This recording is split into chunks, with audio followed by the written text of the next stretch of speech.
This is Oscar Bevis for the Stomping Ground, powered by Wow Hydrate and available on DAZN. Darren, good to see you, my man, as always.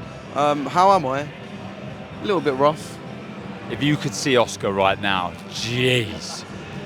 He had an everyone, let's put it that way. You have to have a bit of a drink when you watch England. All right, and that's not just a ritual, that's because of what's going on the pitch, mate. Yeah, we'll do a quick little review of last night. It's a bit disappointing. Simple. Yeah, it was awful, I'd say. You know, and the reason we say that, and I think why we're all so frustrated, is because we've got so many talented players there, but for some reason aren't playing. And I don't want to be too negative, because that's easy right now, far too easy right now.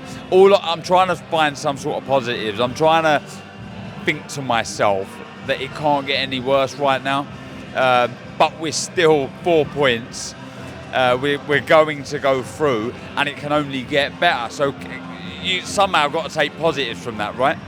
Do you know what I mean? Like, it started so badly, but we've got 4 points. We're going through, and I'd like to think that Slovenia, we go bash here, we're back, sort of thing, with a 3-0. But even then, as long as it's enough to get us safely through, top of the table, we've just got to keep believing somehow. Look, I don't think we're going to win this, but I want a good run in it. Yeah, I think sometimes you've got to be grateful when you look at the Capello years and the Hodgson years. It has been a lot worse.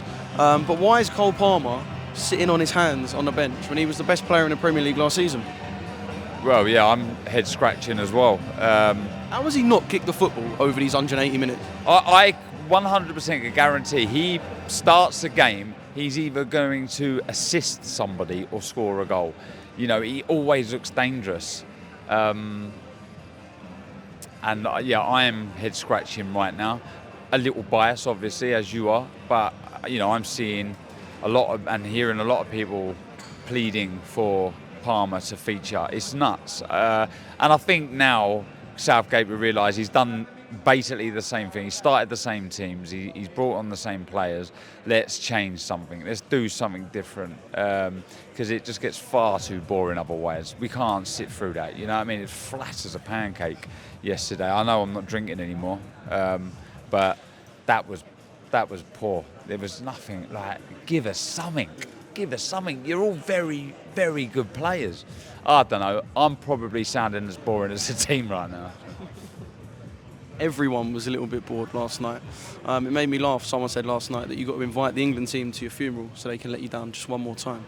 I thought that was quite apt on last night's performance. Right, a little push. I say a little push. Quite a big shove actually from Felix on Tyler Denny.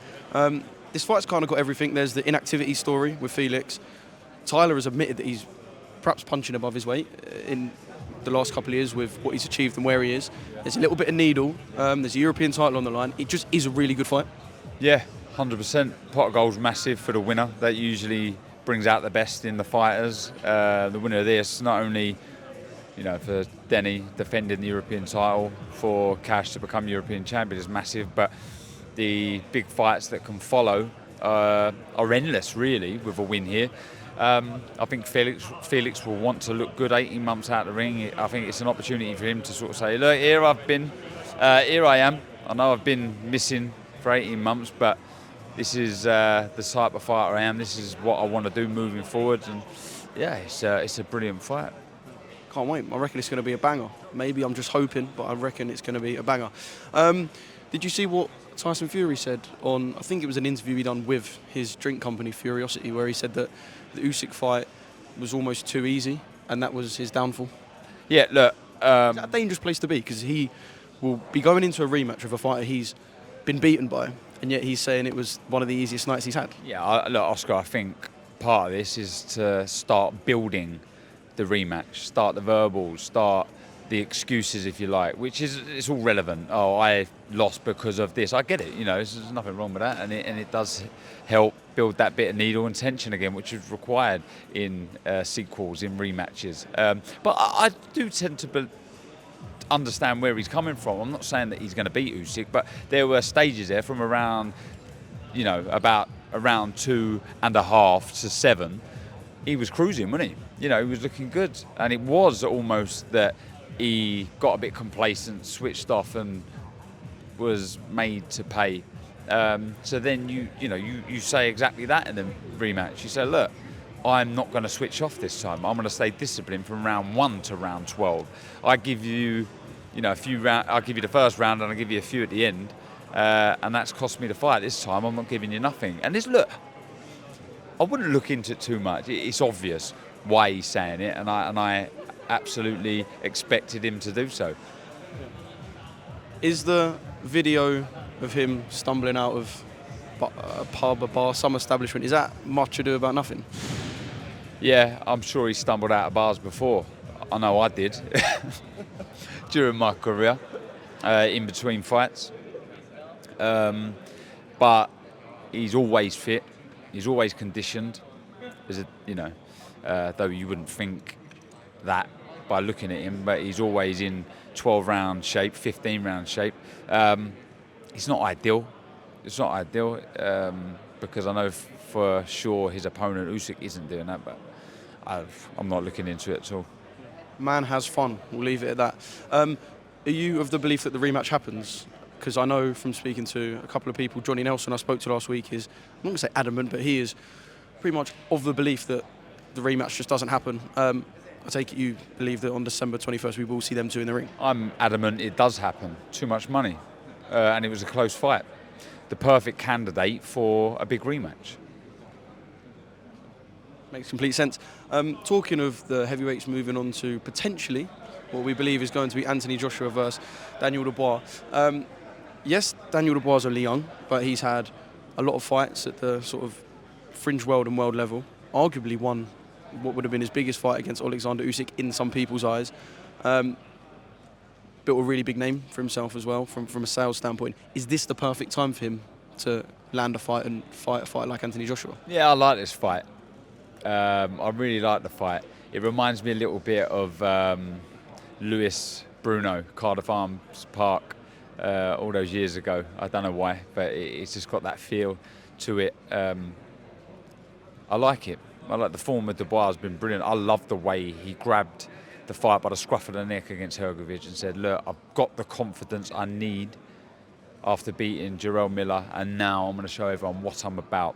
I'm going to show myself what I'm all about. And it's a brilliant fight. The new AJ is one of the old AJ, aggressive, spiteful. The partnership between him and Ben Davison is so evident and really impressive. And I like it. I like the fight. Perfect fight. I think it's fair to say that if he does get hit with the right hands that he did in the Hrgović fight, perhaps might not be as much of a successful night for Dubois. But obviously he has a team that will put together a different game plan for Anthony Joshua than they had for Filip Hrgović. But undoubtedly, if Joshua is to land the shots that Hrgović did, it won't be straightforward for Daniel. That's my concern for Dubois in this fight. AJ punches harder than Hrgović. You can't be taking those shots. I mean, the shots that he took from Hrgović, they will probably play havoc in Dubois' life in the future. They're not, you don't need to be taking shots like that. But I'll tell you one thing, for those that like the technical side of boxing, Dubois' feet are very, very good. I think there's a lot of times in that fight he didn't need to be taking those right hands. He slides out of range so quickly, and he'll have to do that against AJ because he can't afford to take right hands. Mate, what a fight. I like it. I really like it. Big fight domestically at Wembley Stadium. What is not to like? Quick one to finish. Overnight we saw that Ryan Garcia's victory over Devin Haney was changed to a no contest. I guess kind of the right decision, and he's been banned for a year as well. Just your take on since the fight has happened to now, everything that's gone with it, with obviously the findings, the way Ryan's been acting. What's your kind of take on the whole situation? It is a bit odd, isn't it? It is a bit odd. The right thing was done. Don't really know. I'm going off topic a little bit here, but one thing I am kind of getting or becoming aware of is that we're coming to the end of a lot of these stars that we've been following for a long time. You mentioned the heavyweights, AJ, Fury. even Usyk soon are going to be coming to the end very soon of their careers. The same as can be said of this crop of lightweights, light welters, super feathers, etc. They're all coming to the end of their careers. Haney saying he's taking a break out. Will he come back after that break? Do they fight again? Garcia saying he's retiring. And, you know, I think there's an opportunity here for talented fighters out there to become the next stars, stars of this sport. Like, how exciting it must be if you're a young fighter with a bit about yourself, not just in the ring, but your personality. Become the next star. Boxing has always gone in waves, you know, it has, you know. Ali retires, there's a downer. Larry Holmes is competing, one of the best heavyweights ever, but he doesn't get probably the fanfare, the credit he deserves, because everyone was on a bit of a downer because of Ali. Then Tyson comes along and it's like, wow, this is quality. Boxing will always go like that. You know, for the young fighters out there, come on, be the next star of this. We want to see you, we want to hear from you. You know, try and be a little authentic with the way you are. Don't be screaming and shouting and being nasty and swearing if you don't really mean it. You know, be yourself, but come on, show us something. Show us. There's opportunity now for stars to be born in this great sport, the greatest sport of all, the greatest combat sport of all time. It's held the test of time, boxing. It will always hold the test of time, but it does need new stars. Who are the new stars going to be? No, that's true, because I guess boxing, especially from a media standpoint, I always think about this sometimes, with like boxing content that we would make, it is quite a niche sport. So yes, everyone might tune into Anthony Joshua, to Tyson Fury, to Alexander Usyk. Boxing is a very niche sport. You're not going to get everyone who's watching those fights, for example, watching the cracker that we've got between Tyler Denny and Felix Cash. So I guess what I'm trying to say is you need people like that to bring into the sport, because you're right, it does go like that. Like pre-Anthony Joshua, I guess you could say that boxing was on the slide and it was him who brought him back up, and that's just how things go. 100%. Basically, what I'm trying to say is you don't want fighters like me. You don't want planker woods like me. you want fighters with a bit of star quality that can really... The Plankerwood who won an IBF middleweight world title. Thank you very much. You know, I was nicking a living. I still am. But yeah, you know, I'm going off track a little bit. I just want to see these new stars born, because boxing, I think, from a technical side of things, is really evolving. It's becoming unreal. You know, people are getting faster, they're punching harder. Everything, you know, evolves in that it does in life. But it's hard to become a star. You know, stars are born; they're not made. Ali, you can't pretend. You can't fake an Ali. Tyson, he had this scary aura about him, but he backed it up. He backed it up in his prime years. Tyson Fury, whether you like him or you hate him, he had star quality. You know, the bums that he has put on seats, the pay-per-views that he has produced is phenomenal. Mayweather, Joe Calzaghe, where are the next stars? Do you know what? I'm not nervous at all. I'm excited. I'm excited to see who the next crop coming through are. The Americans seem to nail the building of a fighter to that superstar status. So I mentioned Devin Haney and Ryan Garcia. They're two that, I won't say crossed over to the mainstream, but in America they are considered stars. Gervonta Davis. The Americans just seem to have nailed over the last few years building like a superstar. Whereas other than the heavyweights, perhaps Britain haven't. Yeah, it's fair. But, well, look, they're far and few between. But we've had Calzaghe, we've had Nigel Benn, we've had Prince Nassim Hamid, we've had Lennox Lewis. There's been a lot. But a superstar in America is a superstar across the world. And that's the issue with us. Though we've had what we would call superstars in the UK, to transcend and cross the pond, it is difficult. But yeah, I'm excited. I'm excited about the future of the boxing world, to who comes and takes the stage and say, look, I'm the boss now. I'm the star of boxing. I'm the face of boxing. I want loads of people, guys and girls, battling it out for that stature as the number one face of boxing. Who better to say so than the man who cracked America in Atlantic City, Mr. Darren Barker? Yeah. Okay, I'll take that. I'm going to let you go. Thanks for giving me some of your time. Saying I'm going to let you go like I've got you hostage, but you're going to play golf. I'm saying. going to play golf. Yeah, handicap? My handicap is 22. I'm not very good. I'm struggling to sort of go lower than that. But if it all clicks, I'll be down to 21 in no time.